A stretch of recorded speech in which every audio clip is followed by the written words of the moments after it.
Pertanyaan selanjutnya dari Humaria. Dia bilang kayak gini. Izin bertanya Mas, stop kontak saya kebakar. Setelah diganti baru dihidupkan semua lampu di rumah kok ada bunyi berdengung. Itu kenapa ya? Aduh, ini kayaknya bukan kompetensi saya deh. Kalau ngomongin soal kebakaran, ngomongin soal api, ya kan, kita akan panggilkan orang yang memang sehari-hari di bidang itu, ya. Oke, kita akan bahas di video ini.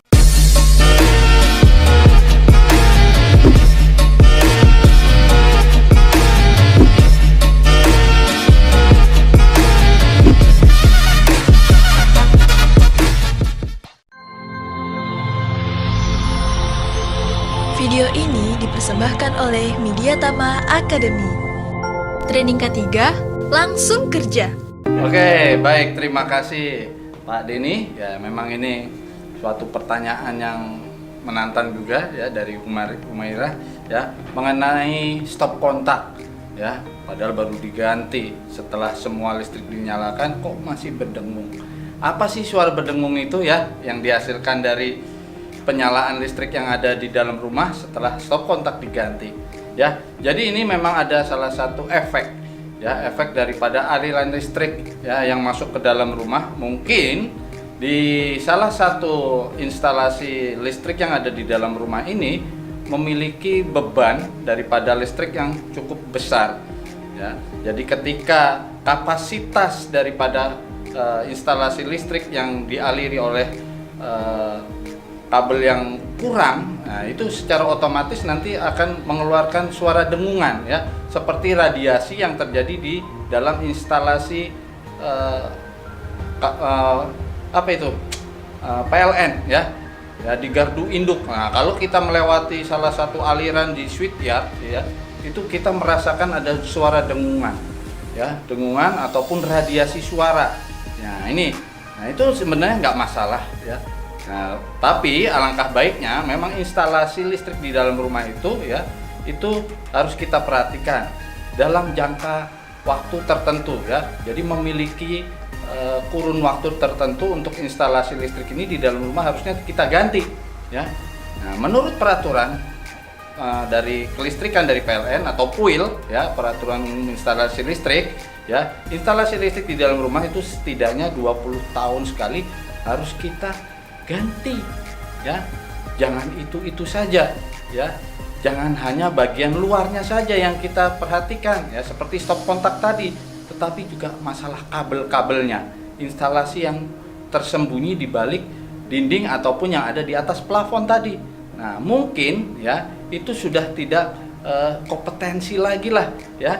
Maka dari itu ya, ini juga karena mungkin aliran dari luar yang cukup besar yang harus masuk ke dalam rumah. Nah, ini yang dihasilkan ya, timbul suara dengungan ya. Tapi nggak masalah selama itu masih aman bagi kita dan tidak menimbulkan arus pendek atau korsleting listrik ya. Tapi tetap harus kita waspada, hati-hati, jangan sampai terjadi arus pendek atau korsleting listrik karena peralatan yang tidak standar tadi. Pertanyaan dari Nob ID ya. Jika ada sebuah insiden di tempat kerja, siapa yang bertanggung jawab? Nah, ini juga sering banget pertanyaan masuk.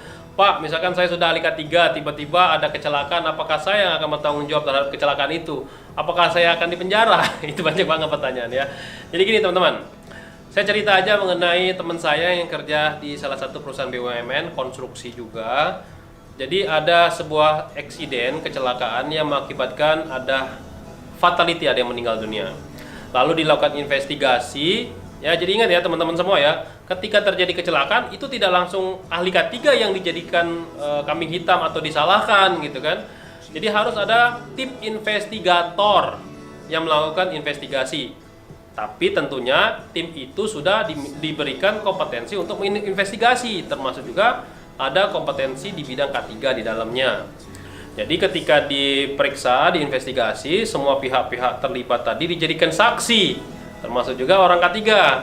Ingat ya, saksi bisa jadi tersangka loh kalau teman-teman tidak bisa memberikan bukti-bukti apa yang teman-teman sudah kerjakan. Satu ya, yang teman-teman harus buktikan adalah misalkan ada eksiden jatuh dari ketinggian. Teman-teman harus buktikan apakah teman-teman sudah memberikan body harness pada saat bekerja. Ya, ada tanda terimanya. Yang kedua, apakah teman-teman sudah membuat job safety analysis dan work permit? Kasih lihat ya. Yang ketiga, apakah ada SOP untuk bekerja di ketinggian? Kasih lihat juga. Apakah SOP tersebut sudah disosialisasikan kepada semua pekerja yang bekerja di ketinggian? Itu harus ada buktinya juga. Sosialisasi itu bisa melalui safety induction, ada daftar hadir, MOM rapat, ataupun pada saat rapat P2K3, safety meeting atau safety talk, toolbox meeting, harus dibuktikan semua di sana. Jadi orang K3 nggak bisa langsung disalahin gitu. Yang kelima, misalkan ada nggak proses inspeksi. Jadi harus ada inspeksi dulu, ya sebelum. Jadi harus ada bukti-bukti dulu deh, ya. Nah, eviden itu harus dapat ditunjukkan. Bila perlu ada foto-fotonya, jadi disusun rapi pakai outener. Jadi pada saat terjadi kejadian itu, jadi teman saya bisa membuktikan semua nih eviden-evidennya. Nah, ketika ditelusur ternyata setelah diinvestigasi penyebab kecelakaannya adalah dari faktor fatigue. Nah, kelelahan. Teman-teman udah tahu ya. Kadang nih kalau di konstruksi itu kalau misalkan hujan kan di stop tuh pekerjaannya. Tapi kalau nggak hujan, wah di Uber tuh ya bisa jadi 1 kali 24 jam. Hati-hati tuh. Padahal teman-teman udah tahu ya, yang namanya jam kerja itu maksimum 8 jam. Ya, untuk lemburnya maksimum 2-3 jam satu hari. Nah, kebayang tuh 1 kali 24 jam ada faktor fatigue. Nah, apa tugas kita sebagai ahli K3? Nah, di dalam Permenaker 487 berbunyi kan, memberikan saran diminta atau tidak diminta. Kita udah ngasih saran belum nih kepada pimpinan kita, kepada project manager, kepada direktur kalau proyek kita itu sudah melebihi jam kerja. Caranya gimana? Teman-teman email. Kalau secara lisan project manajernya nggak mau dengar, tulis email. Emailnya harus email resmi. Emailnya gunakan email Gmail untuk pengirimnya, jangan gunakan email yang lain. Kenapa? Karena di Gmail itu akan kelihatan jam, menit, detik, tanggal, itu kelihatan semua loh. Ya, jadi kalau misalkan ada yang kecelakaan kita disalahin, jangan mau, karena kita sudah melakukan apa yang sudah kita diwajibkan.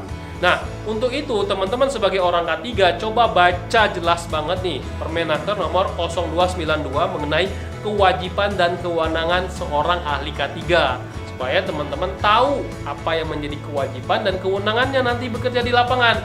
Jangan sampai ketika terjadi eksiden seperti pertanyaan tadi, kita ini salahin. Gak mau kan? Yuk kita belajar bareng-bareng. Oke, itu adalah pertanyaan-pertanyaan yang sudah Kak Cideni jawab. Bagi teman-teman semua yang masih ada pertanyaan, silakan tinggalkan komen di bawah dan pastikan teman-teman semua sudah like, subscribe atau share ke teman-teman yang lain agar video ini menjadi video yang bermanfaat dan berguna buat teman-teman semua. Oke, ketemu lagi dengan Kak Cideni. Salam safety.